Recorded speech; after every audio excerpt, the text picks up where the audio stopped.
Crime के किस्से में आप सबका स्वागत है।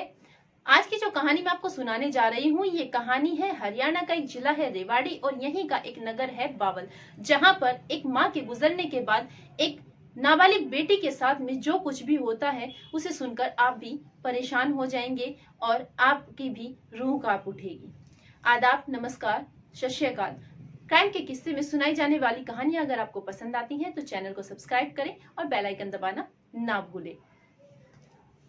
2014 की बात है, जब बावल में एक परिवार ईंट भट्टों का काम करता था और उसे बनाने के बाद अपना गुजारा करता था। लेकिन उस परिवार में 5 सदस्य थे, एक पिता, उसकी पत्नी और 3 बच्चे। जहां उस महिला की तबीयत काफी बिगड़ रही थी और उस महिला की तबीयत बिगड़ने के बाद उसका इलाज कराया जाता है, लेकिन इलाज के दौरान भी लगातार उस महिला की तबीयत बिगड़ती जा रही थी, जिसे लेकर उसका पति और उसके बच्चे काफी परेशान थे। लेकिन काफी इलाज कराने के बाद भी वो महिला मर जाती है और उसके मरने के बाद में घर का जो गुजारा था वो सारा उस आदमी के ऊपर आता है और वो अपने बच्चों से भी काम करवाता था। ये छोटे छोटे बच्चे थे जो इस समय पढ़ाई करते थे और इनकी पढ़ाई भी छूट जाती है। लेकिन जब जो पिता था वो अपनी पत्नी के मरने के बाद में वो काफी ज्यादा शराब पीनी शुरू कर देता है। जब वो काफी ज्यादा शराब पीनी शुरू करता है तो एक रात ऐसी आती है जिस समय उसकी बड़ी बेटी जो 9 साल की है वो अपने पिता को खाना परोसने के लिए रात को अपने पिता के कमरे में जाती है। जब वो अपने पिता को खाने के लिए कहती है तो पिता नशे की हालत में अपनी बेटी का हाथ पकड़ लेता है और उसके साथ में जबरदस्ती गंदा काम करना शुरू करता है। उस बेटी को इस बात की ज्यादा पहचान नहीं थी, ज्यादा नॉलेज नहीं थी उसे, और ना ही उसे इस चीज की समझ थी। जब वो बेटी उस चीज को मना करती है तो पिता उसके साथ में मार पिटाई करता है। और ये जो सिलसिला था वो उस रात का नहीं, बल्कि ये जो सिलसिला था, जो गंदा काम उसके पिता कर रहा था, बेटी का बाप जो कर रहा था, वो लगातार बढ़ता जा रहा था।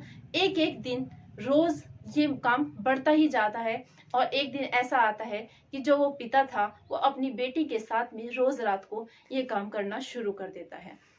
एक दिन उस 9 साल की बच्ची के पेट में दर्द होता है, जिसके बाद वो अपने पिता को कहती है कि मेरे पेट में दर्द हो रहा है। जिसे सुन उसका जो पिता है वो उसे गर्भ जांच करने की एक किट ला कर देता है और उससे उसका चेकअप करता है। पता चलता है कि वो अभी गर्भवती है, जिसे देखकर उसका पिता एक मेडिकल स्टोर पर जाता है और वहां से उसके लिए दवाई लेकर आता है और कहता है कि ये दवाई खा लो, इससे तुम्हारा पेट का दर्द ठीक हो जाएगा। जब वो बच्ची उस दवाई को खाती है तो उसका गर्भपात हो जाता है और ये सिलसिला एक बार नहीं, ये सिलसिला इसी तरह कई बार हुआ और वो बच्ची अभी नाबालिग थी। जब ये सिलसिला 8 साल लगातार ऐसे ही चलता रहा तो एक दिन 16 अप्रैल 2021 की बात है, वो बच्ची अपने छोटे भाई बहनों के साथ में अपनी झोपड़ी के बाहर में खेल रही थी। जब वो अपने भाई के साथ में खेल रही थी तो जो उसका पिता है वो उसे अंदर बुलाता है। जब वो अंदर जाती है तो फिर से उसका जो पिता है उसके साथ में बलात्कार करने की कोशिश करता है। जब वो बेटी अपने बाप को ये गंदा काम करने से मना करती है तो वो बाप उस बेटी के साथ में फिर से मारपीट करता है।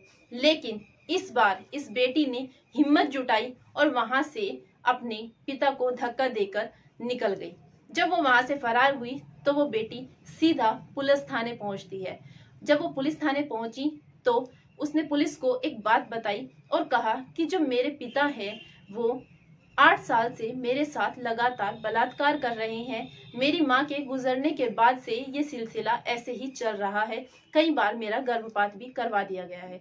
जब पुलिस ने इतनी बात सुनी और उस बच्ची की उम्र को देखा तो पुलिस ने उस बच्ची का चेकअप कराया, जिसमें रिपोर्ट में सामने आया कि उसके साथ में बलात्कार किया गया है।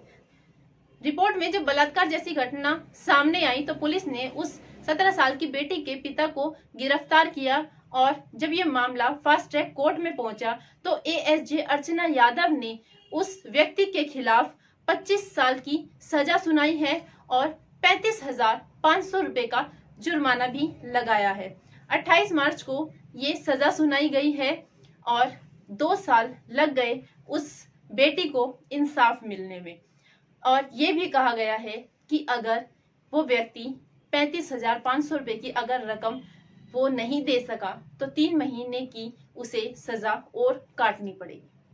दोस्तों, इस घटना को सुनाने का उद्देश्य आपको परेशान करना नहीं था, बल्कि आपको जागरूक करना था, आपको सचेत करना था। आप जहां भी रहें खुश रहें, सुरक्षित रहें। जय हिंद, जय भारत।